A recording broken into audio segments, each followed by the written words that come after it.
Okay, working on the 125, no signal from these pickups. We're going to check to see if we have a loose ground or if we have anything coming from the pickups themselves. I suspect we will not see a reading on this pickup, so we're going to use just a patch cord here. We'll plug that in, and what you should see on this meter is when I touch the post to the bridge or to the nut there on the pickup selector, we should see that go to 0 or close to 0 ohms. Okay, so we're good there.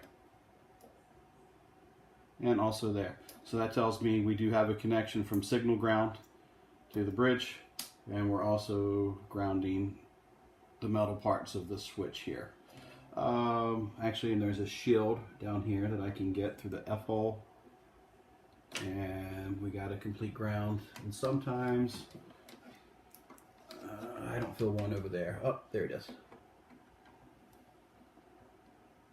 And 0 ohms. So our ground is good.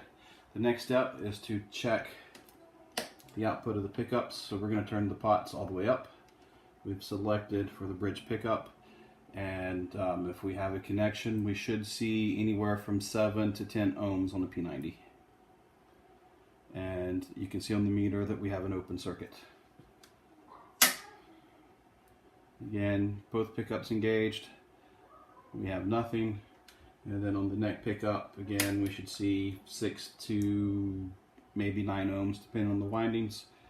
And we've got nothing. So we're going to have to take this apart and see what's happening with the hot signal coming here to the jack.